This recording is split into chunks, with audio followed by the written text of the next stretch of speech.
Hello friends, welcome करते हैं आपके डान के कंप्लीट एनालिसिस में, जहां पर हम डेली बेसिस के ऊपर करंट अफेयर, पाकिस्तान अफेयर और इंटरनेशनल रिलेशंस के रिलेटेड जितने भी इंपॉर्टेंट टॉपिक्स होते हैं उनका हम यहां पर डिटेल्ड एनालिसिस करते हैं, उनको हम यहां पर डिस्कस करते हैं और फर्दर चीज़ें भी ऐड की जाती है ताकि आपके जो बेसिक कॉन्सेप्ट है, जो आपके बेसिक्स है, फंडामेंटल्स है, वो यहां पर क्लियर किया जा सके। पर्पज एक है कि आपके एनालिटिकल अप्रोच को यहां पर डेवलप करना, और जो हमारे एग्जाम पॉइंट ऑफ व्यू से बहुत ज्यादा इंपॉर्टेंट है। अब क्यों है कि यहां पर मेन एग्जाम के अंदर जो हमारा 300 से 400 बच्चा पास हो रहा है, यहां पर मेन रीजन यहां पर क्या, और तो बहुत सारी मल्टीफेरियस है, लेकिन उसके अंदर अगर देखा जाए एक रीजन हमें यह भी देखने को मिलती है कि यहां पर जो एस्पिरेंट्स के साथ एक एनालिटिकल एबिलिटी होनी चाहिए ना, उसकी कमी है, यहां पर क्रिटिकल थिंकिंग की कमी है। अब यहां पर एनालिसिस दिया तो जा रहा है, या तो कभी ऐसे लगता है कि इमोशनल है, या लगता है पर्सनल है, या हार्श हमें टाइप जो है ना यहां पर जो है ना अप्रोच लगती है मेन एग्जाम के अंदर, जो एग्जामिनर को बहुत ज्यादा बुरा लगता है। आप सीएसपी बनने जा रहे हो तो भाई आपकी बैलेंस अप्रोच होनी चाहिए, दैट्स इट।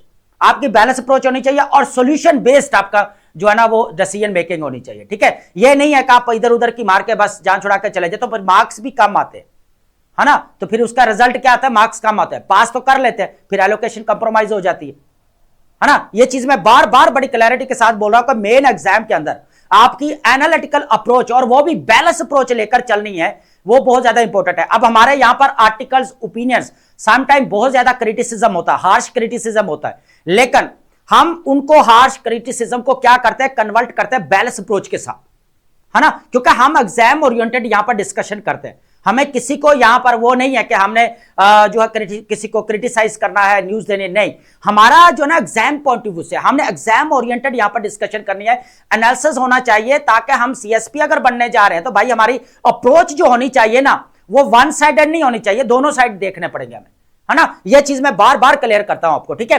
तो एक चीज और भी है यहां पर, जितने भी न्यू एस्पिरेंट्स है, जितने भी न्यू हमारे पास एंगेजमेंट हो रही है, एक चीज क्लियर करना चाहूंगा कि अगर आपको आर्टिकल्स या ओपिनियंस या एडिटोरियल्स की समझ नहीं आ रही, तो उसका बेस्ट सोल्यूशन यह है कि अपनी नोटबुक बनाएं, ठीक है। नोटबुक, उसके अंदर आप अपने टॉपिक्स में डेली बेसिस के ऊपर ये चीजें बता रहा हूं, आप एक टॉपिक यहां पर पेज के ऊपर लिखते जाएं, ठीक है। ये चीजें कोई भी नहीं बताएगा आपको, ये मैं चीज यहां पर क्लियर कर दूं, पहले आपको बहुत सारी इजी करके हम यहां पर चीजें प्रोवाइड करें। अब क्या करना है कि आपने एक एक टॉपिक एक पेज के ऊपर लिखते जाएं और 3-4 पेजेस छोड़ लें, वो आपके ऊपर डिपेंड करता है, ठीक है। पूरी नोटबुक बना ले। फॉर एग्जांपल मैं पहले भी कहता हूं, यहां पर क्लाइमेट चेंज है, गवर्नेंस है, वर्ल्ड पॉलिटिक्स है, वॉर एंड कॉन्फ्लिक्ट का पेज अलग बनाएं। जिस तरह यहां पर डेवलपमेंट्स हो रही हैं, जिस तरह सीज फायर करवाई जा रही है, जिस तरह डोनाल्ड ट्रंप ने 8 सीज फायर का यहां पर ऐलान किया, तो अब आप इसको डेवलपमेंट को नहीं पता, अगर आप इस चीज का नहीं पता जो 2025 में, और आप लिख के आ रहे हैं यहां पर 2026 के अंदर ट्रंप तो यहां पर जो है वो वॉर को जो है यहां पर जो है वो जहां तक भी देख लो कि वॉर्न कर रहा है, वॉर के लिए वॉर्न कर रहा है ना, अटैक के लिए वॉर्न कर रहा है, स्ट्राइक के लिए वॉर्न,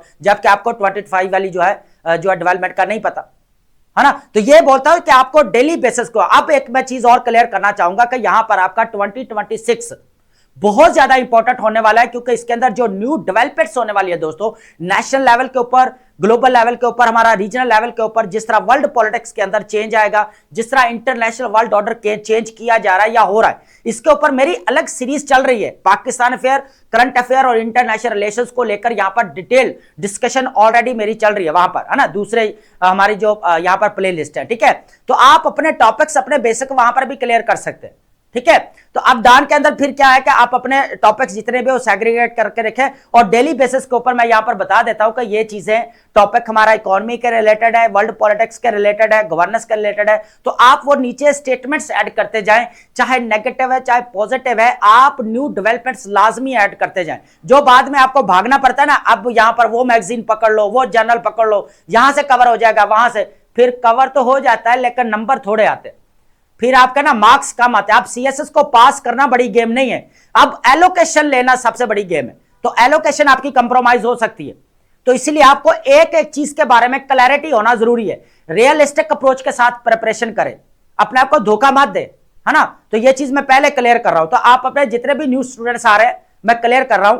फिर आप बोलते हैं कि सर आपको काफी जो है गुस्सा भी करते हैं, लेकिन गुस्से की बात नहीं है, आपको चीजें क्लियर कर रहा हूं कि आपको पता होने चाहिए यार, आप क्यों टाइम वेस्ट कर रहे हो इसके पीछे फिर, है ना, अगर आपने चीजें करनी नहीं है। अब हो क्या रहा है कि यहां पर जो डान का कंप्लीट एनालिसिस मैसेजेस ये आ रहा है कि सर हमें समझ में नहीं आ रहा, समझ में नहीं आ रहा तो सीएसएस क्यों करने आए हो, मासूम दुनिया, है ना, सीएसएस करने के लिए आ गई है। तो ये चीजें क्लियर मैं कर दूं, रियलिस्टिक अप्रोच के साथ आए। CSS 2027 करना है तो रियलिस्टिक अप्रोच के साथ आए। आपको फाइट करना पड़ेगी, हार्डवर्क करना पड़ेगा और डेली बेसिस के ऊपर करना पड़ेगा। अगर आप बोलेंगे ना हम जो है ना बाजार के अंदर चूरन मिल रहा है और नोट्स मिल रहे हैं, प्रेपरेशन करके कर लेंगे, CSS पास तो कर लेंगे, पर एलोकेशन में क्या करेंगे आप? मुंह उठाकर फिर बैठ जाएंगे घर, है ना। तो फिर ये चीजें मैं क्लियर कर रहा हूं यहां पर पहले, है ना। तो ये चीजें आपने कवर करनी। सबसे पहले यहां पर देखने वाले हैं वो मैं जो नोट्स वाली बात कर रहा था, तो डेली बेसिस के ऊपर अपने जितनी भी यहां पर डेवलपमेंट हो रही होती है वो आप पेज के ऊपर ऐड करते जाएं ताकि आपको न्यू डेवलपमेंट के बारे में पता होना चाहिए, जो हमारे CSS और PMS एग्जाम के लिए बहुत ज्यादा इंपॉर्टेंट, ताकि आप अगर एनालिसिस दो ना मेन एग्जाम के अंदर तो हर एंगल से आप टच करो चीजों को। तो एग्जामिनर को पता होना चाहिए कि भाई स्टूडेंट्स को पता है, एस्पिरेंट्स को पता है, पढ़ के बैठा हुआ है, प्रेपरेशन की हुई इसने, है ना। तो ये चीज है। लेकिन मैं बार बार कह रहा हूं चीजों को कंप्रोमाइज नहीं करना, अपने डेली बेसिस के ऊपर प्रेपरेशन करनी है, ठीक है। चलें जी, आज हम स्टेटमेंट है हमारे पास बहुत इंपॉर्टेंट है, गुड गवर्नेंस को लेकर स्टेटमेंट है हमारी, ठीक है। गुड गवर्नेंस को लेकर स्टेटमेंट है और उसके अंदर हम जो डिस्कशन करने वाले, हमारे पास ओपिनियन रहेगी हमारे पास 2, उसके बाद एडिटोरियल है, फ्रंट पेज हमारे पास आएगा, उसके बाद हमारे पास यहां पर आएगा फ्रंट पेज सेकंड, उसके बाद हमारे पास आएगा यहां पर बैक पेज, ठीक है। तो यहां से इंटरनेशनल अगर देखा जाए तो यहां पर हमारे कवर हो रहे हैं इंटरनेशनल, जो हमारे पेज के ऊपर इतना इंपॉर्टेंट आर्टिकल्स नहीं है, जो रिपीटेड है, तो हम कोई न्यू डेवलपमेंट्स नहीं है उसके अंदर, लेकिन ये जो हमारे पास है इंपॉर्टेंट, इनको हम डिस्कस कर रहे हैं। लेकिन स्टेटमेंट ये है कि good governance is the art of the putting wise thought into prudent actions in a way that advances the all well-being of those governed. Got it? क्या कहा जा रहा है कि गुड गवर्नेंस का बेसिकली जो आर्ट है ना गुड गवर्नेंस का, है ना, वो ये है कि जो डिसीजन मेकिंग की जाए वो अक्लमंदाना और दानिशमंदाना होनी चाहिए, ताकि जो आपके एक्शंस है उनको अमली जामा पहनाया जा सके, ठीक है।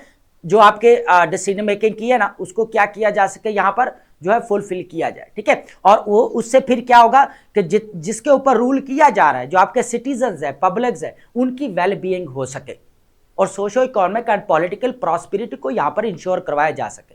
लेकिन यह चीज हमें नजर आ रही है यहां पर कराची को लेकर, जो हमें यहां पर क्या गुड गवर्नेंस के यहां पर क्या एक्शन होना चाहिए, यह मैटर करता है कि logic base, wisdom, reason base जो है ना हमारा यहां पर डिसीजन मेकिंग होनी चाहिए गुड गवर्नेंस का, ये ताकि हमारी पब्लिक को यहां पर क्या किया जा सके, जो है वो socio economic and political prosperity जो है वो लेकर आई जा सके या इंश्योर करवाई जा सके सोसाइटी के अंदर, यह चीज है ना।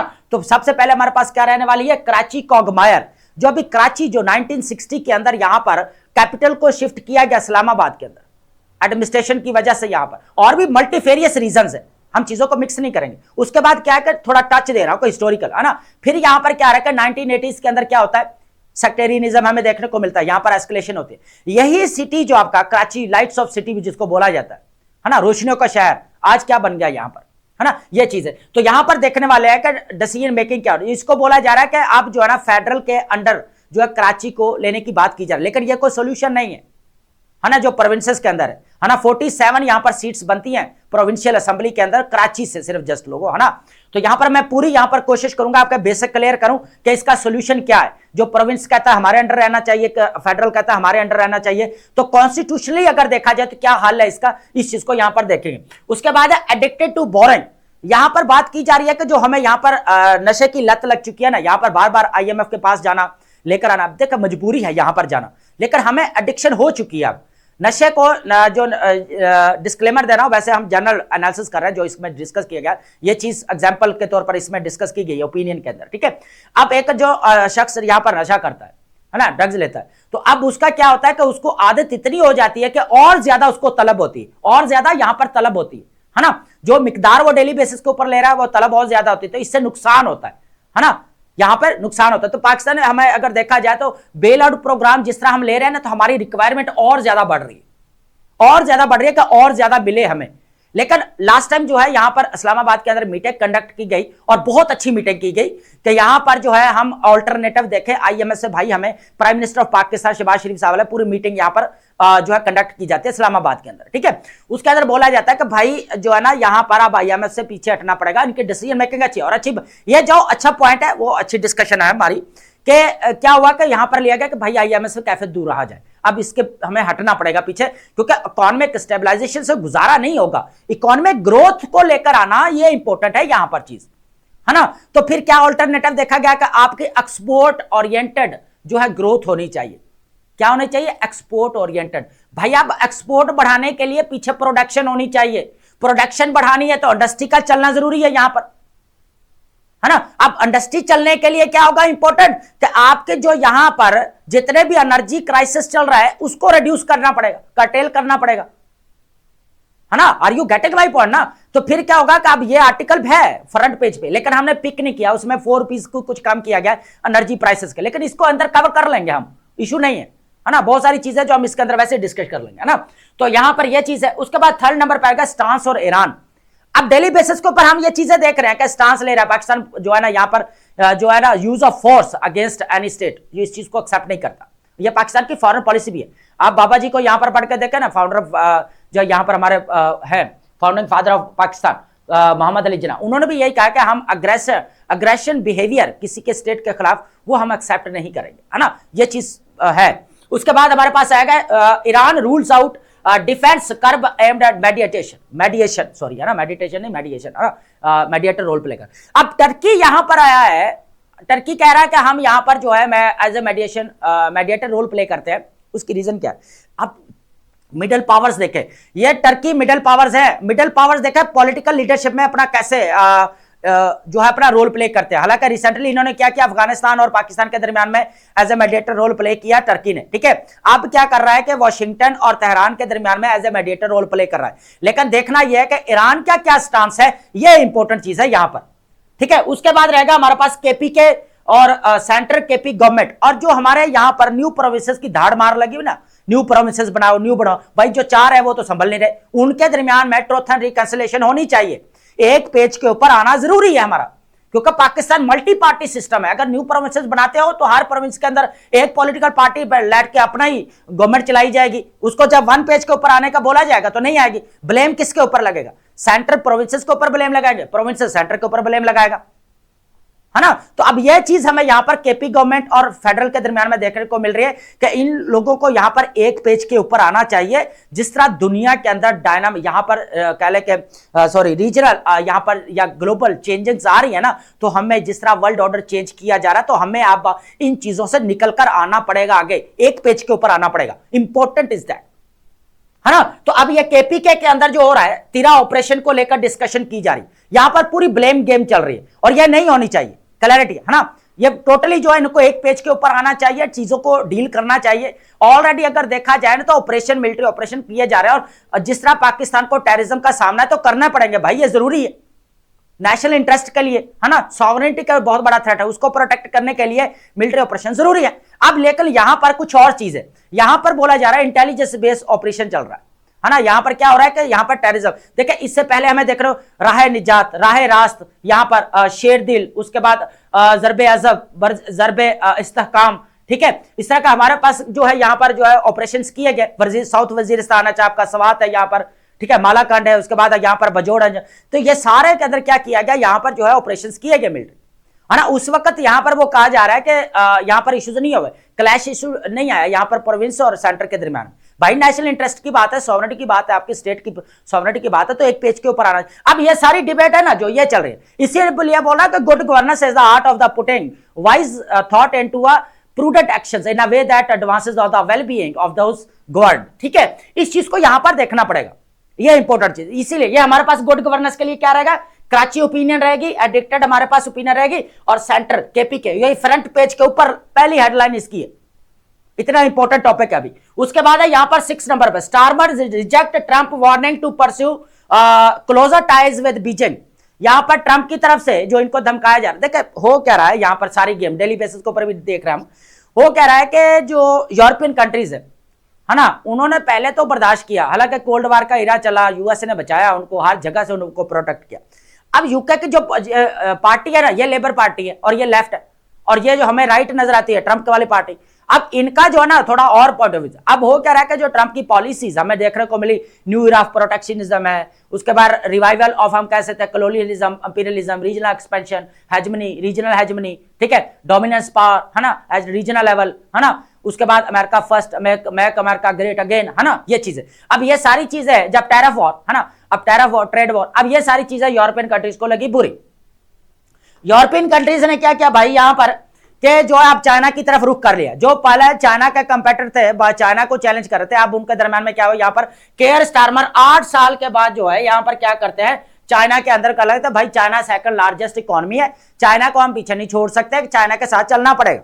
ये चीज है, अब ये यहाँ पर डिस्कशन हो रही है, ठीक है। उसके बाद हमारे पास आएगा वोकैब। वोकैब की हम लिस्ट लाजमी डिस्कस करते हैं जो हमारे एग्जाम के लिए बहुत ज्यादा इंपॉर्टेंट है, और ये आप अपनी राइटिंग स्किल के अंदर वेरिएशन लेकर आए। अपना देखे एक्सप्रेशन ठीक कर ले, कैसे हो जाएगा भाई विदाउट वोकैब, कैसे हो जाएगा, जब आपके पास रेलिवेंट वोकैब नहीं होगी, टॉपिक के रिलेटेड रेलिवेंट जॉर्गन्स टर्म्स नहीं होंगी, वोकैब अच्छी नहीं होगी, है ना, पॉलिश्ड वोकैब नहीं होगी। अब कुछ वर्ड्स होते हैं ना, कोई नेगेटिव सेंस वाले पॉजिटिव जगह यूज कर रहे होते हैं, पॉजिटिव वाले नेगेटिव में कर रहे हो, एग्जामिनर कंफ्यूज हो जाता है।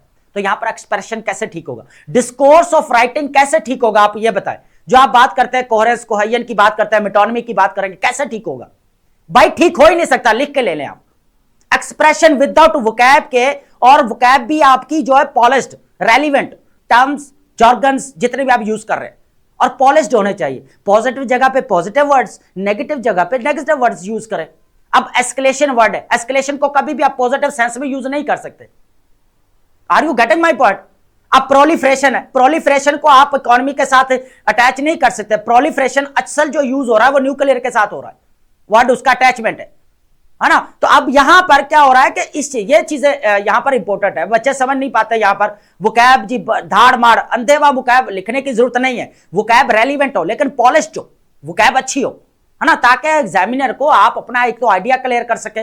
सेकंड थिंग इज दैट कि आप उसको क्या कर सके, यहां पर जो है ना एक वेरिएशन दे सके, एक पोलाइट मैनर आप अपना शो कर सके राइटिंग स्किल के अंदर, ताकि एग्जामिनर को पता चले कि बच्चे के पास नॉलेज तो है, उसके साथ साथ इसके राइटिंग का भी पता है, बात करने का तरीका पता है, इसको एथिक्स का पता है ना, ये चीजें। तो ये इंपॉर्टेंट चीजें हैं, ठीक है, ये बताना पड़ती है ना आप लोगों को, जो है ना फिर वो नहीं आता। सबसे पहले हम देखेंगे यहां पर कराची वाले मसले को लेकर, जो कराची के अंदर हुआ है सारा मसला अगर देखा, इसको कॉन्स्टिट्यूशनली भी देखते हैं। सबसे पहले तो देखें इशू बड़ा कहां से, देखिए इशू आपका बड़ा है यहां पर गोल प्लाजे को लेकर, जो गोल प्लाजे का भी जो है यहां पर हमें नुकसान देखने को मिला बहुत ज्यादा। अब ब्लेम यहां पर टोटली एक दूसरे के ऊपर लगाया जा रहा है, लेकिन हम यहां पर ब्लेम को नहीं डिस्कस कर रहे हैं। यहां पर जो भी मैटर हुआ या सारी चीजें हम यहां पर एक एग्जाम ओरिएंटेड एनालिसिस करते हैं कि इसका क्या सॉल्यूशन है, क्या होना चाहिए, थोड़ा सा इनके दरमियान में कैसे जो रिकंसिलेशन हमें या ट्रस्ट डेफिसिट देखने को मिल रहा है प्रोविंसेस एंड सेंटर के दरमियान में, इसको कैसे करना चाहिए। जो गुड गवर्नेंस के बेसिकली जो कह लें कि यहाँ पर जो वाइज कह लें कि यहाँ पर थॉट है ना, वो इंपॉर्टेंट मैटर करती है ना, अक्लमंदाना या विजडम रीजन बेस्ड यहाँ पर डिसीजन मेकिंग वो मैटर करती है। अनिशा shock the following bless the soon replaced with the concern about the government's breakdown, ठीक है। Tragedy was thematic of the large failure manifested by public governing disenchantment का मतलब होता है डिसअपॉइंटमेंट, ठीक है, ये चीज है। ये अब मैं यहाँ पर टोटली इसका ओवरव्यू बताता हूँ। हो क्या रहा है कि यहाँ पर 20 मिलियन की आबादी है, 2 करोड़ की आबादी है। अब अगर देखा जाए ना तो कराची को वैसे भी मल्टीफेरियस यहाँ पर चैलेंजेस का सामना, सबसे बड़ा अगर देखा जाए गैस का प्रॉब्लम आ रहा था, कभी यहाँ पर वाटर का प्रॉब्लम आ रहा है यहाँ पर बहुत ज्यादा, है ना। उसके बाद एनएफसी अवार्ड को लेकर यहाँ पर जो हिस्सा देना चाहिए कराची को वो नहीं मिल रहा, ये चीज यहाँ पर, ठीक है। अब जो है ना हो क्या रहा है कि जो अभी बात की जा रही है कि आपका कराची 1960 के अंदर जो है यहाँ पर कैपिटल को शिफ्ट किया गया इस्लामाबाद, फिर भी सॉल्यूशन ना निकला। हालांकि आपका कराची इकोनॉमिक हब है, इकोनॉमिक इंजन है आपकी इकोनॉमी का, इतनी पोर्ट्स है, जितनी भी आपके कह लें कि यहाँ पर ट्रेड हो रही है, कहां से हो रही है भाई, यही तो हो रही है ना। उसके बाद अगर बात की जाए फिर क्या हुआ कि 1980s के अंदर क्या होता है, यहां पर हमें सेक्टेरियनिज्म देखने को बहुत ज्यादा देखने को मिलती है कराची के अंदर, वहां से मामलात यहां पर खराब हो जाते हैं, है ना। मामलात खराब होते होते फिर तो है बहुत ज्यादा बढ़ जाते हैं, क्योंकि हमें कराची के अंदर मल्टी कल्चर सिस्टम देखने को मिलता है। दुनिया कहां कहां से आई हुई है, यहां पर काम कर रही है, जॉब कर रही है ना, है ना। तो यहां पर जो इसका अगर देखा जाए ना सिस्टमेटिकली सोल्यूशन बहुत ज्यादा इंपॉर्टेंट है। अब प्रोविंस के अंदर क्या हो रहा है, ये सारी चीजें इसके अंदर देख लेंगे ना, मैथमेटिकल भी इसको देखते हैं, पॉलिटिकल क्या है, किसकी बात कर रहा है। अगर देखा जाए ना कराची के प्रोविंशियल सीट्स की बात की जाए तो हमारे पास कितनी आती है, 47 सीट्स सिर्फ कराची की है, और उसमें से प्रोविंशियल देन जाकर प्रोविंशियल असेंबली बनती है 130 के अंदर मिलाकर, है ना। उसके बाद क्या हो रहा है कि देखिए सारा इशू फिर क्या आ रहा है कि यहां पर जी एनएफसी अवार्ड जो कराची का अलग है। भाई कराची जो है जिस तरह लाहौर पंजाब का हिस्सा है, कराची भी आपका सिंध का हिस्सा है ना। तो अब क्या हो रहा है कि एनएफसी अवार्ड भी अगर सेपरेट अगर कराची के लिए इंट्रोड्यूस करवाया जाए तो फिर ये भी एक्सपर्ट कह रहे हैं कि अगर इंट्रोड्यूस अलग करवाया जाए तो उसको मेट्रोपॉलिटन का स्टेटस दे दिया जाए, मेयर उसको कंट्रोल करे, है ना, फिर प्रोविंसेस के अंडर ना रहे, है ना। प्रोविंस अब लाहौर प्रोविंसेस के अंडर है ना, तो यहां पर फिर जो है जितना भी एमनेस्टी अवार्ड मिल रहा है तो वो फिर लगाया जा रहा है ना यहां पर लाहौर के अंदर। तो कराची में ये सीन है, ये चीज है ना। तो ऑलरेडी इतने यहां पर इश्यूज है ना। अब हो क्या रहा है कि जो इसका सोल्यूशन भी देख लेते हैं, चीजों को ऐड कर लेते हैं, ठीक है। अब कह लेते 2 करोड़ आबादी है, कराची का एक गेटवे है, समझ ले कि क्या है, पाकिस्तान का एक गेटवे है कि यहां पर कराची का नहीं पाकिस्तान का गेटवे है। सेंट्रलाइज्ड पावर अगर बात की जाए ना, 2001 के अंदर क्या हुआ, डेवोल्यूशन प्लान यहां पर इंट्रोड्यूस करवाया गया। लोकल गवर्नमेंट किसने इंट्रोड्यूस करवाया आपका जी, जो है वो कह लेके परवेज मुशर्रफ साहब ने, ठीक है। वो कदरे बेहतर था जो पहले यहां पर यूब खान के दौर में और जियाउल हक के दौर में लोकल गवर्नमेंट सिस्टम इंट्रोड्यूस करवाया गया, उससे कदरे बेहतर था ये, है ना, जो हमें देखने को मिला। इससे कराची को कुछ ना कुछ यहां पर इंपावर किया गया, अपलिफ्ट करने की बात भी की, सब कुछ। लेकिन जो ही यहां पर हमें गवर्नमेंट जब प्रोविंशियल ऑटोनॉमी यहां पर देखने को मिली 2010 के अंदर, फिर मामलात यहां पर खराब होते हुए में नजर आए। कराची के अंदर सारा मामला खराब हो गया।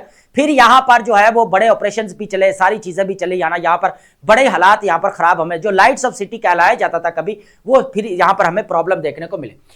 अब उसके बाद है डेमोक्रेसी, टोटली अगर देखा जाए डेफिसिट है। अब देखिए डेमोक्रेसी अगर देखा जाए ना, डोर स्टेप की बात करते हो, फेडरल, प्रोविंशियल और लोकल गवर्नमेंट, ये फेडरलिज्म बहुत ज्यादा इंपॉर्टेंट है। अब फेडरलिज्म की बात कर रहा हूं ना, फेडरलिज्म के अंदर आपकी जो है ना वो डेमोक्रेसी, तो आपका सारे प्रिंसिपल्स है ना उसको फुलफिल किए जाएंगे, लेकिन फेडरलिज्म की बात कर रहा हूं मैं कि फेडरलिज्म के आपका अंदर क्या है, तो फेडरल है, सेंट्रल गवर्नमेंट आएगी, provincial government and local government, ये ट्रायंगल बहुत ज्यादा इंपॉर्टेंट है यहां पर, है ना, डेमोक्रेसी को स्ट्रेंथन करने के लिए, ठीक है। वो चीज हमें यहां पर नजर नहीं आ रही। अब हो क्या रहा है कि प्रोविंसेस ये कह रहे हैं कि जो कराची वाला मसला, अब कराची वाले को लेकर कुछ यहां पर यह कहा जा रहा है कि जी हमें यहां पर फेडरल के अंडर होना चाहिए, इसको फेडरल कंट्रोल करे इसको, है ना। प्रोविंस कह रहा है कि हम कंट्रोल कर रहे हैं, है ना। अब ये चीज है, एनएफसी अवार्ड लेने के लिए यहां पर डिस्कशन, अब ये अलग डिबेट है सारी, है ना। तो यहां पर सोल्यूशन क्या है इस चीज को देखने में, तो मेट्रोपॉलिटन जो है यहां पर सिटी सोल्यूशन हमें यहां पर देखने को मिला एक्सपर्ट के द्वारा। अब क्या कहा यह जा रहा है कि कराची को क्या किया जाए, अगर एनएफसी अवार्ड की बात की जाए या डेवलपमेंट की बात की जाए ना, तो इकोनॉमिक इंजन है कराची, तो इसको देखना जरूरी है, इकोनॉमी के लिए बहुत ज्यादा इंपॉर्टेंट है फ्रेंड्स, है ना। हमारी ब्लू इकोनॉमी कहां से जनरेट होगी, वहां से ही होगी ना, कराची से, पोर्ट से हमारी बड़ी बड़ी, है ना। अब क्या हो रहा है कि मेट्रोपॉलिटन सिटी बेसिकली इसको करार दिया जाना चाहिए, कॉन्स्टिट्यूशनल जो है इसको पावर करना चाहिए, इंपावर करना चाहिए कॉन्स्टिट्यूशनली, ठीक है, 1973 कॉन्स्टिट्यूशन ऑफ पाकिस्तान, ठीक है। अब यहां पर क्या हो रहा है कि मेट्रोपॉलिटन सिटी बनेगा तो यहां पर कौन कंट्रोल करेगा, मेयर कंट्रोल करेगा, पूरा जो है किसके अंडर होगा, यहां पर हेल्थ एजुकेशन को लेकर, डेवलपमेंट को लेकर जितने भी कौन डील करेगा, यहां पर जो है वो मेयर करेगा, है ना। वो ना तो कह ले कि यहाँ पर सेंटर के हमें प्रोविंसेस के अंदर ना आएगा, ना यहाँ पर हमें सेंटर के वो हमें यहाँ पर ऑटोनॉमियस नजर आएगा, जहां पर वो कॉन्स्टिट्यूशनली यहाँ पर इंपावर किया जाएगा, ये चीज है ना। तो फिर यहां पर वो चीजों को यहां पर जो है सारी डील करेगा, है ना। तो अब यहां पर जो यहां पर क्लैश आ रहा है ना बार बार, जो प्रोविंसेस और सेंटर, अब सेंटर टेक ओवर करेगा तो मुश्किल हो जाएगा सेंटर, फिर क्लैशेस और ज्यादा बढ़ जाएंगे, है ना। इसीलिए गुड गवर्नेंस जो है ना, ये डिसीजन मेकिंग में जो स्टेटमेंट कही थी वो इंपॉर्टेंट है। Proposal to create more provinces raise, अब हो करे एक और चीज है, बार बार जी प्रोविंसेस बना ले, न्यू प्रोविंसेस बना ले, वो हैरानगी इस वक्त हो रही है कि यहां पर ऑलरेडी इकोनॉमिक क्राइसिस चल रहा है भाई, 350 या 300 अरब रुपए कहां से लेकर आएंगे, इकोनॉमिक क्राइसिस में जा रही है आपकी, उससे तो बेहतर है कि आप लोकल गवर्नमेंट को अपलिफ्ट करो। इश्यू मसला तो यह है ना कि लोकल कम्युनिटीज को अपलिफ्ट करना, मार्जिनलाइज्ड लोगों को अपलिफ्ट करना, वहां पर डेवलपमेंट लेकर आनी, मसला तो ये है ना। तो अब उस मसले को हल करने के लिए आप जार से पकड़ो, लोकल गवर्नमेंट को यहां पर पावर करो, उनको फाइनेंशियल बैकअप भी दो, उनको एडमिनिस्ट्रेशन के अंदर, डिसीजन मेकिंग के अंदर उनको इंक्लूड भी करो, आपका मसले हल है। न्यू प्रोविंसेस के अंदर कहां से आप असेंबलियां बनाएंगे, ब्यूरोक्रेटिक ऑफिसेस बनेंगे आपके, हाई कोर्ट्स आपकी बनेंगी, इंफ्रास्ट्रक्चर यहां पर डेवलप करना पड़ेगा आपको। और हाल क्या है कि पहले हमारे 4 प्रोविंसेस है, अब वो एक पेज के ऊपर आ नहीं रहे, तो उनका एक पेज के ऊपर आना जरूरी है नेशनल इंटरेस्ट की खातर, socio economic and political development लेकर आने के लिए। हमारे लिए एग्जाम ओरिएंटेड ये चीज है ना, हमारा क्रिटिसिज्म नहीं है किसी के ऊपर। Bureaucratic apparatus word plus substantial burden more over demands, separate provinces नहीं समझ आ रही। यहाँ पर एक्सपर्ट स्कूल ऑफ थॉट जो है ना, हमने ऑलरेडी प्रोविंसेस के ऊपर बड़ी डिटेल डिबेट की हुई कि एक्सपर्ट क्या कहते हैं, यहाँ पर कितने स्कूल ऑफ थॉट क्या कह रहे हैं, है ना। अब हो क्या रहा है कि कॉन्स्टिट्यूशनल रिकॉग्निशन की बात की जाए यहां पर, तो इनको कॉन्स्टिट्यूशनल क्या होना चाहिए, मेट्रोपॉलिटिकल इनको सिटीज करार दिया जाना चाहिए along with federation and provinces. जो क्या करेगा यहाँ पर फेडरेशन और यहाँ पर जो हमारे पास प्रोविंसेस है उनके साथ स्टैंड करके काम करेगा। प्रोटेक्टेड हमारे पास constitutional protection for election administrated by election commissioners. उसके बाद direct democracy, directly elected mayors overseas municipal functions, education, health care, law and order. ये सारी चीजें फिर मेयर यहां पर देखेगा। ये चीज इंपॉर्टेंट भी है ना। ये क्या करेगा फिर प्रोविंस और फेडरल के जो है यहां पर पैरेलल काम करेगा और ये चीज इसके पास पावर भी होगी। तो फिर जो हमें ये इश्यू देखना, फिर इसके लिए एनएफसी अवार्ड वो भी इसके लिए जो फिक्स किया जाना चाहिए भी कराची को। भाई कराची आपका इकोनॉमिक इंजन है, इकोनॉमिक हब है, उसके ऊपर लगाना पड़ेगा, हमें इन्वेस्ट करना पड़ेगा। दुनिया वॉर में इधर मरी जा रही है, कॉन्फ्लिक्ट में गिरी पड़ी है, वर्ल्ड ऑर्डर आपका चेंज हो रहा है और आज भी हम एक पेज पे ऊपर नहीं है। ये बड़ी चीज है यहाँ पर, है ना। तो सबसे पहले यहाँ पर क्या होना चाहिए कि ट्रुथ रिकंसिलिएशन डायलॉग एंगेजमेंट बहुत ज्यादा मैटर करती है। इस एक पेज के ऊपर आना पड़ेगा। सोल्यूशन यही है। लेजिस्लेटिव अथॉरिटी की बात की जाए, elected city council exercise legislative function जितने भी हम मेयर अगर देखा जाए मॉरल डोमेन्स है ना, तो मेयरल डोमेन आएगा, मॉरल नहीं, है ना। अब क्या हो रहा है कि यहाँ पर जितने भी होगा तो वो मेयर यहाँ पर डिसीजन लेगा जितने भी है, और क्योंकि उसको कॉन्स्टिट्यूशनल अथॉरिटी मिलेगी यहाँ पर, ठीक है। तो ये चीज है। देखें अभी नेक्स्ट क्या होता है, इस चीज को जब डिस्कशन आएगी तो फिर पता चलेगा। न्यू डिस्कशन, न्यू कोई डेवलपमेंट है, लेकिन हमारे लिए यही सोल्यूशन है कि भाई यहाँ पर बैलेंस अप्रोच के साथ ये हल है। अगर कर ले तो ठीक है, आपकी मर्जी है यहाँ पर, है ना। उसके बाद हमारे पास है एडिक्टेड टू बोरिंग। ये बड़ी अच्छी एग्जाम्पल इन्होंने दी है। यहाँ पर जो नशई को यहाँ पर जो है ना वो किया है ना, अटैच किया है आईएमएफ के साथ। ये काफी इंपॉर्टेंट है। अब वो कह रहा है कि आईएमएफ के पास से हम 25 कितना यहाँ पर ले रहे हैं बेल आउट पर 25, है ना। हमारे पास 25 हमारे पास क्या है, अभी बेल आउट प्रोग्राम चल रहा है, उसके अंडर हमारा सारा चल रहा है, ठीक है। देखिए इशू क्या है कि लास्ट टाइम यहाँ पर इस्लामाबाद का मैंने पहले बताया कि प्राइम मिनिस्टर शहबाज शरीफ साहब ने मीटिंग यहाँ पर की कि हम कैसे जो है वो कह लें कि आईएमएफ से अपना किनारा कर सकते हैं, इसका क्या सोल्यूशन है। तो सोल्यूशन ये आया था, एक तो भाई आपका एक्सपोर्ट ओरिएंटेड जो है यहाँ पर क्या होनी चाहिए, ग्रोथ होनी चाहिए। ह्यूमन डेवलपमेंट के ऊपर आपको यहाँ पर इन्वेस्ट करना पड़ेगा, है ना। ये इंपॉर्टेंट है। अब ह्यूमन डेवलपमेंट में अगर देखा जाए तो आज भी मार्जिनलाइज्ड और हमें कह लें कि लोकल एरियाज आज भी डेवलप्ड नहीं है। तो अगर नेशन को ऊपर लेकर जाना है तो सब लोगों का एक पेज के ऊपर आना और एक ट्रैक पर आना बहुत ज़्यादा इंपॉर्टेंट है। अब वो मार्जिनलाइज्ड वो है जो ट्रैक पर भी नहीं, तो यहाँ पर इशू है यहाँ पर, है ना। यहाँ पर already socio economic and political challenges देखने को मिल रहे हैं, है ना। तो अब आईएमएफ के ऊपर कैसे भाई जान छुड़ाई जाए, आईएमएफ से कैसे जो है ना किनारा किया जाए, ये इंपॉर्टेंट है। अब एक ना कहा यह गया कि एक नशे की जो है ना एडिक्शन हो चुकी है। जब जो कोई यहाँ पर नशा करता है ना, अब उसको चाहिए और चाहिए और चाहिए, है ना, उसकी तलब और बढ़ती जाती है क्योंकि आगे जरूरतें और बढ़ती। तो इसी तरह आईएमएफ वाला हमारा ये साइकिल है कि हमें जो साइकिल ऑफ डेट नजर आता है ये है कि बार बार जा जाके ना हमें, अच्छा एक और चीज भी है। अब हमारी जब इकोनॉमिक स्टैग्नेशन हो रही है, अब तीन चीजें, economic stagnation, economic stabilisation and economic growth, ये तीन चीजें यहाँ पर, है ना। अब और क्या रहा है कि जब इकोनॉमिक स्टैग्नेशन, जब मुल्क यहाँ पर डिफॉल्ट होने के दाने पर था 2023-2022 के अंदर देख रहे हैं, जीडीपी ग्रोथ आपका क्या था यहाँ पर दोस्तों 0.22% हमें यहाँ पर जीडीपी ग्रोथ देखने को मिला। इतना डिफॉल्ट होने के किनारे पर खड़ा था और यहाँ पर डिबेट चल रही थी कि एक्सपर्ट यही कह रहे थे डिफॉल्ट यहाँ पर यह वर्ड यूज किया जा रहा था, है ना। फिर क्या हुआ कि आईएमएफ के पास जाना पड़ा, है ना भाई। वहां पर फिर जो है खैर हमें वो बेल आउट प्रोग्राम मिले, इकोनॉमी को फिर बूस्ट अप किया गया, तो अच्छा भी है भाई और कोई सोल्यूशन भी है। अब नशे वाले बंदे को आप अगर नशा ना दिया तो मर जाएगा भाई, उसका हाल क्या होगा, वो तो नहीं जी पाएगा, है ना। अब यही हाल है, हमारे इकोनॉमी स्टैग्नेशन की तरफ है। फिर यहाँ पर बेल आउट प्रोग्राम का सिलसिला शुरू होता है, ठीक है।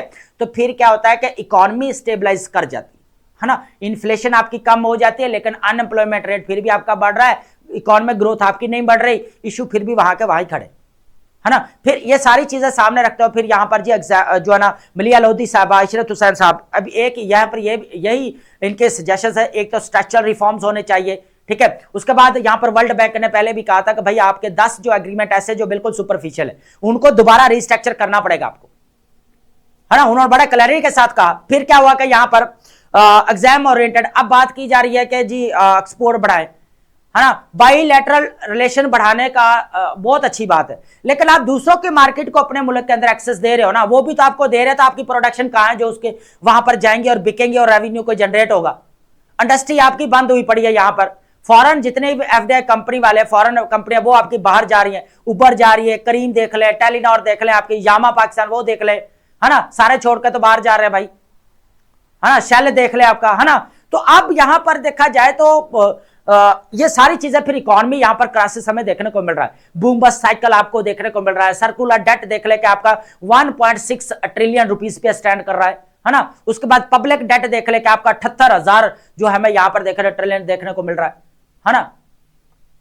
उसके बाद यहां पर देखा जाए फिर इश्यूज अब हो क्या रहा है कि जो एक नशा लत लग चुकी है ना यहां पर आईएमएफ के पास जाने, इसका सोल्यूशन बारहा टाइम डिस्कस किया गया है कि हमें थोड़ा सा आप किनारा करना चाहिए, एक्सपोर्ट वगैरह की तरफ आना चाहिए, ह्यूमन डेवलपमेंट के ऊपर इन्वेस्टमेंट करनी चाहिए, ठीक है, और दोबारा रिस्ट्रक्चर करना चाहिए, गवर्नेंस को रिस्ट्रक्चर, पॉलिसीज को रिस्ट्रक्चर करना चाहिए। ये इंपॉर्टेंट चीज है यहां पर।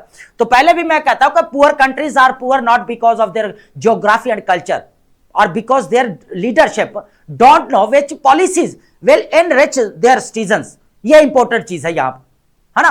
तो ये चीजें हमें देखने को मिले। पूरा एनालिसिस इसके ऊपर आप क्या मैं बार बार इस चीज को बताऊं, पूरी चीजें यही थी जो मैंने आपको बता दी, ठीक है। उसके बाद हमारे पास स्टांस ऑन ईरान क्या है यहां पर देखने को मिल रहा है। Diplomacy over aggression, Pakistan stance और रीजनल स्टेबिलिटी। पाकिस्तान का बहुत अच्छा स्टांस है। पाकिस्तान बार बार कह रहा है रीजनल स्टेबिलिटी, पीस होना चाहिए, बार बार यही कह रहा है। यूज ऑफ फोर्स जो है किसी स्टेट के अगेंस्ट वो काबिल कबूल नहीं है, वो उसकी सॉवरेनिटी के लिए एक बहुत बड़ा चैलेंज है ना। ये इंपॉर्टेंट चीज है। पाकिस्तान क्लियर पोजीशन क्या है जी, Pakistan for oppose the use of force against Iran, advocating sustain dialogue and diplomatic engagement. दो चीज है, पाकिस्तान कहता है कि भाई डिप्लोमेटिक एंगेजमेंट होनी चाहिए यहां पर, उसके बाद यहां पर सस्टेन डायलॉग, और यह बहुत अच्छी अप्रोच है, यहां पर होना भी यही चाहिए रीजनल। उसके बाद रीजनल कंसेंसस फॉर पीस। अगर देखा जाए रीजनल लेवल के ऊपर सऊदी अरेबिया, उसके बाद जितने भी अरब स्टेट है, 4 अरब स्टेट के अंदर इंपॉर्टेंट आ रही है कि यूएई, कतर, सऊदी अरेबिया और यहां पर इजिप्ट, ये चाह रहे हैं कि यहां पर जो है डिप्लोमेटिक रिलेशंस बढ़े, डिप्लोमेटिक एंगेजमेंट रिलेशंस बढ़े, एंगेजमेंट हो कंट्रीज के दरमियान में, डी एस्केलेशन होनी चाहिए, ये इंपॉर्टेंट है। तो अब अगर देखा जाए तो ये कंट्रीज अपना अरब स्टेट्स पूरा यहां पर यही स्टांस है कि ईरान के, एक और चीज भी है, यूएई ये कह रहा है कि हम अपनी टेरिटरी को ईरान के अगेंस्ट यूज नहीं होने देंगे भाई, है ना। हालांकि देखा जाए तो हमें कतर के अंदर लार्जेस्ट हमें यहां पर मिलिट्री बेस देखने को मिलती है यूएसए की, है ना। उसके बाद है यहां पर prevent devastating regional war and consequences of the यहां पर कॉन्फ्लिक्ट क्या हो सकता है, ये तो फिर आपको भी पता है। कॉल फॉर इंटरनल चेंज, ये भी चीज इंपॉर्टेंट है यहां पर, ठीक है। ओवरऑल अगर देखा जाए ना तो जो यहां पर चीज पता क्या है, अब यूएसए रजीम चेंज वाली हम बात करते हैं कि रजीम चेंज हो रही है, रजीम चेंज हो रही है। एक तो पहली भाई एक क्लियर बात कर दूं कि यूएसए भी नहीं चाहेगा कि यहां पर रजीम चेंज हो ईरान के अंदर, बस वो कहेगा कि मेरी बातें मान लो भाई, है ना। जो कंडीशंस है टर्म एंड कंडीशन को मानो और बात को खत्म करो।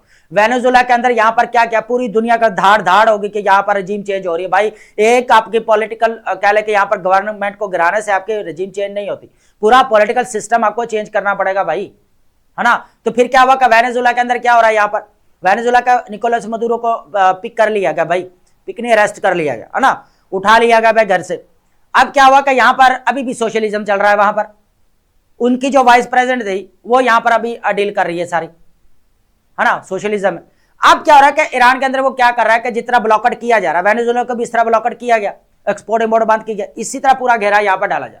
इब्राहिम लिंकन आ गया, आपके फाइटर जेट आ गए, सारी चीजें आ गई, मान ली रशिया भी इज्जत सपोर्ट कर रहा है भाई, चाइना भी कर रहा है, वो सारी डिबेट है। लेकिन ये है कि हम जो बात कर रहे हैं कि एक पीसफुली जो यूएसए चाहता है कि यहाँ पर जो है ना, एक तो फर्स्ट चीज ये है कि न्यूक्लियर फैसिलिटीज के ऊपर रिस्ट्रिक्शन लगाना है यहाँ पर ईरान के ऊपर। फर्स्ट यहाँ पर एक ही प्रायोरिटी है यूएसए की फर्स्ट। और ईरान ये चाहता है कि अगर हम डायलॉग्स में उस वक्त आएंगे, एंगेजमेंट में उस वक्त आएंगे जब हमारे न्यूक्लियर फैसिलिटीज को ऐड नहीं किया जाएगा, मिसाइल्स को ऐड नहीं किया जाएगा, देन हम एंगेजमेंट और डायलॉग के लिए तैयार हैं। अब ये ईरान की तरफ से जो है हमें यहां पर चीज देखने को मिलती है ना। उनको भी पता है, अब ईरान को भी पता है कि जब भी हमारे डायलॉग होते हैं तो यूएसए फौरन कहेगा भाई रिस्ट्रिक्शंस लगाओ इनके न्यूक्लियर फैसिलिटीज के ऊपर, यूरेनियम जो प्रोड्यूस किया जा रहा है इसको शिफ्ट करवाओ, है ना। दूसरा यहां पर भाई जो यहां पर जो कह लेना कि प्रॉक्सी ग्रुप्स को यहां पर सपोर्ट कर रहे हैं इसको भी कम करो। अब कौन कौन से आपके हिजबुल्लाह लेबनान के अंदर देख ले, हमास गजा के अंदर देख ले, हौदीज यहां पर यमन के अंदर देख ले, ठीक है, फिर ये चीजें भी आ जाएंगी। तो अब ये चीजें सारी देखने को मिल रही है ना। अब टर्की क्या कह रहा है इसके ऊपर, साथ ही टर्की का आर्टिकल आ गया है, हमारा इंपोर्टेंट था, फ्रंट पेज वाला था हमारा, लेना पड़ना था हमें यहां पर। Iran diplomatic efforts and escalating tension, यहां पर टर्की की बात की जाए हम कर रहे हैं यहां पर। टर्की तैयब एर्दोगान साहब ने यह कहा है कि यहाँ पर मैं मीडिएटर रोल प्ले करता हूं और वाशिंगटन और तेहरान के दरमियान जो कॉन्फ्लिक्ट है अभी एस्केलेट हो रहा है, इसको डी एस्केलेट करना बहुत ज्यादा इंपॉर्टेंट है ना दोस्तों। तो यह क्या कर रहे हैं यहाँ पर, हालांकि अच्छा एक और चीज मैं ऐड कर दूं यहाँ पर, चीजें अच्छा कोई स्किप हो भी जाए तो इसका मतलब ये डजंट मीन कि हमें वो पता नहीं है, लेकिन ये है कि बहुत सारी चीजें हम जैसा इस तरह जल्दी अगर स्पीड में कर रहे हैं तो फिर थोड़ी स्किप हो भी जाती हैं, लेकिन यह है कि आपको बेशक पूरे क्लियर होते, अगर वो छूट भी जाते तो उसका असर नहीं है इतना। हो क्या रहा है कि यहाँ पर टर्की जो है मिडिल पावर है। अब मिडिल पावर जो है ना, अपने कह ले कि जिस तरह वर्ल्ड ऑर्डर चेंज हो रहा है ना दोस्तों, ये बड़े चालाक है। ये क्या करे कि अपनी डिप्लोमेसी को है बैलेंस अप्रोच के साथ लेकर चल रहे हैं। अब मिडिल पावर्स कौन है, जैसा आपका सऊदी अरेबिया, कतर, यूएई आपका, उसके बाद आपका टर्की आ जाएगा, ब्राजील आ जाएगा, है ना, ये मिडिल पावर जितने।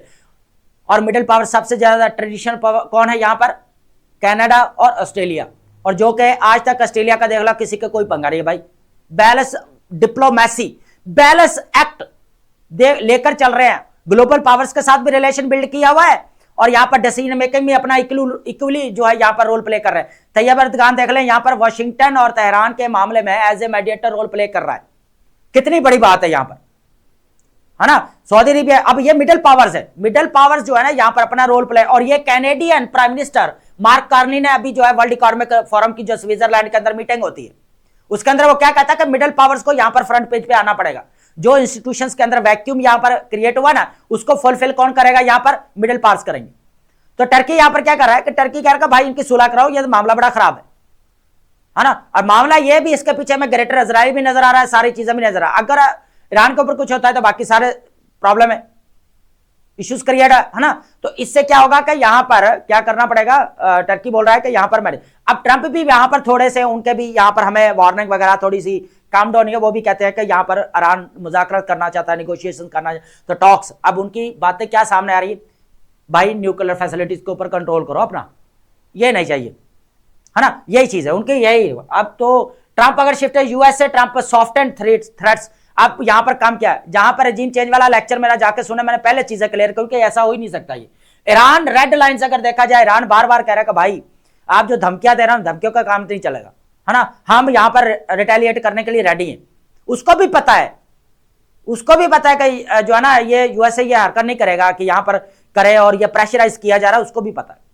हालांकि इराक के अंदर क्या हो रहा है, इराक के अंदर अभी एंड ऑफ ईयर 2025 के अंदर इलेक्शंस हुए वहां पर, और वहां पे जो कह लेगा नूर मालिकी, मुझे सही नाम अगर नहीं आएगा तो यही है, लेकिन थोड़ा एडजस्ट कर लीजिए। नूर मालिकी जो है यहाँ पर वो क्या बन रहा है, यहाँ पर स्टेट हेड ऑफ स्टेट बनने जा रहा है, वो क्या प्रो ईरानियन है।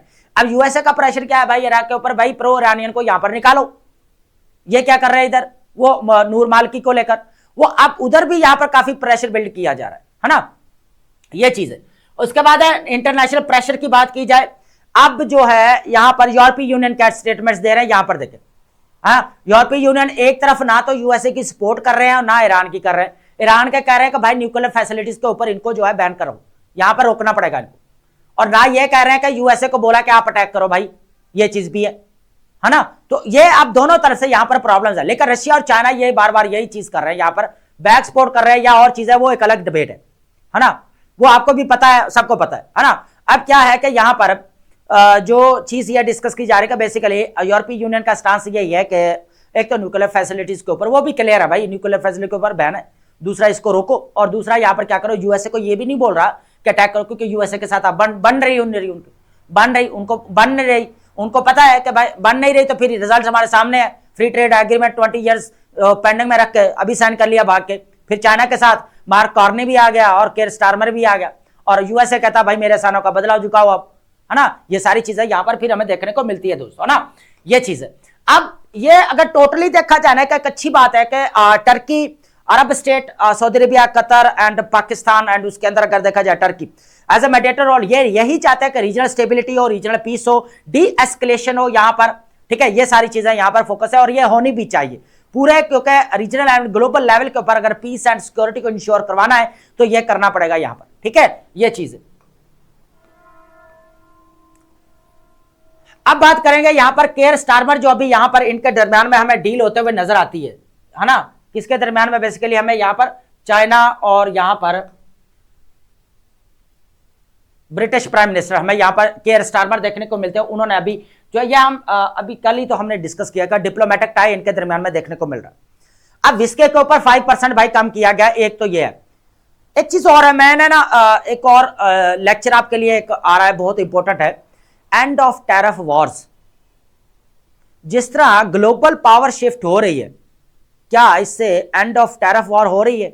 इसके ऊपर डिटेल लेक्चर आ रहा, बड़ा इंटरेस्टिंग है, आपको मजा आएगा सुन के। अच्छा, क्या हो रहा है कि केयर स्टारमर क्या कह रहे हैं कि भाई यहां पर जो है चाइना सेकंड लार्जेस्ट जो है इकोनॉमी है, इसके साथ बनाकर रखना भाई जरूरी है, ये चीज उसके, ठीक है। अब उसके बढ़ाकर फिर इन्होंने किया यहां पर वीजा, और ये विजिट किया 8 साल के बाद, जब कहां से धचका लगा? यूएसए की तरफ से लगा। अब यूरोपियन लगे नाक के ऊपर, अब वो भाग रहे हैं, कभी इंडिया की तरफ भाग रहे हैं, कभी इधर भाग रहे हैं। नहीं तो ये लोग इन्होंने ऊपर एशिया के ऊपर प्रेशर बिल्ड किया हुआ था इन लोगों ने, है ना। तो अब इनको पता लगा ना, कभी यूएसए तो रीजनल एक्सपेंशन करने की बात करता है और अपनी हेजमनी की बात करता है और यूनिलैटरल एक्शंस की बात करता है ना। बोर्ड ऑफ पीस से आपके सामने बोपी वगैरह, है ना, ये सारी चीजें। तो अब इनको पता है, अब फिर ये क्या कर रहे हैं? अब मार्क कार्नी आया, कनेडियन प्राइम मिनिस्टर, भाई नेबर कंट्री है, यूएसए का छोड़कर आया चाइना, उसको भी पता है कि चाइना सेकंड लार्जेस्ट यहां पर इकोनॉमी और ये ग्लोबल पावर बनने जा रहा है ना। तो ये चीज भी है।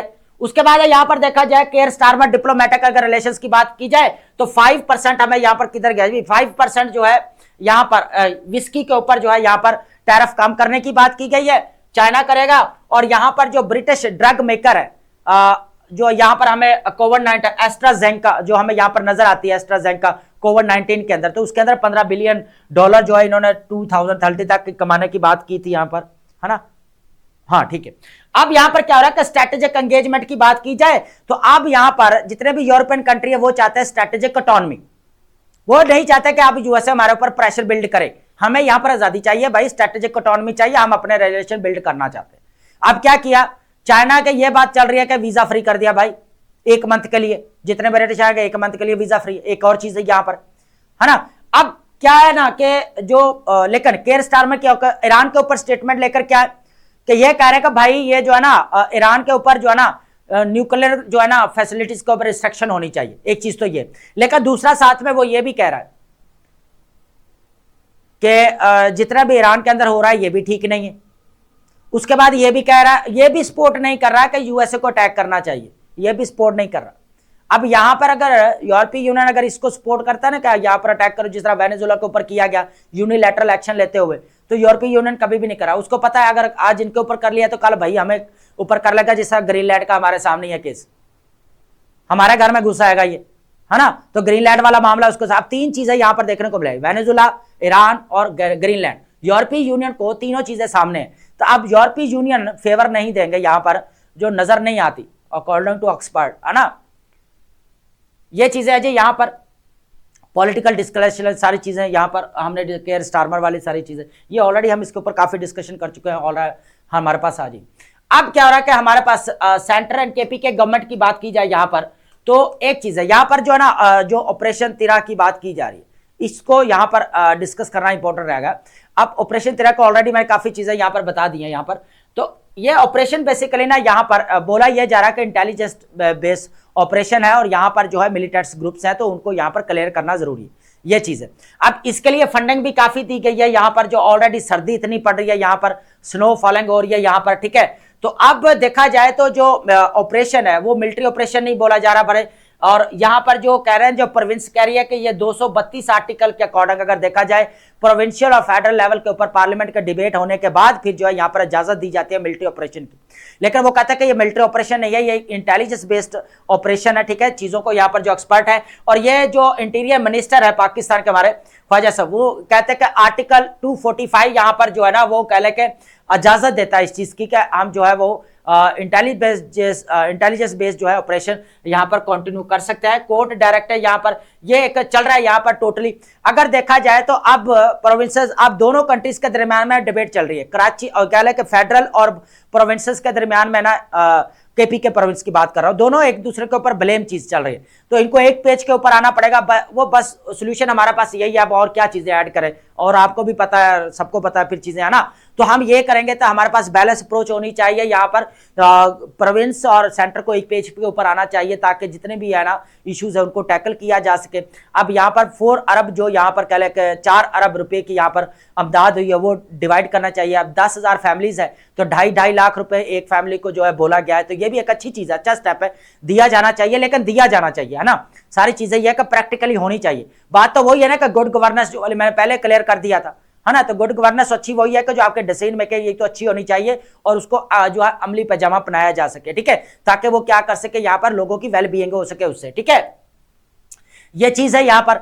अब जो ऑपरेशन तेरा यहाँ पर एक चीज और बता दूं कि यहाँ पर वो बोला यह जा रहा है कि DGISPR उन्होंने यह कहा इंटेलिजेंस बेस्ड ऑपरेशन है, ये कोई मिलिट्री ऑपरेशन नहीं है। और ये पहले भी ये चीजें यहाँ पर होती रही। अगर स्वात देख ले, यहाँ पर बजोड़ देख ले, तो पाकिस्तान को ऑलरेडी अगर देखा जाए तो यार सिक्योरिटी चैलेंजेस है ना, तो पाकिस्तान को तो करना पड़ेगा है ना, ये भी मजबूरी है। क्योंकि यहाँ पर अगर देखा जाए जितना भी अगर कहा जा रहा है कि ड्रग्स चर्स वगैरह ये वो हमें यहाँ पर देखने को मिल रहे, इनको भी कर्टेल करना इंपॉर्टेंट है, यहाँ पर खत्म करना है ना। तो अगर देखा जाए तो यहाँ पर ओवरऑल अगर प्रोविंस और यहाँ पर जो है वो कह ले के सेंटर को एक पेज के ऊपर आना चाहिए। जो यहाँ पर डिस्प्लेसमेंट हो रही है, लोगों की डिस्प्लेसमेंट हो रही है, उसको जो है यहाँ पर देखना चाहिए पूरा।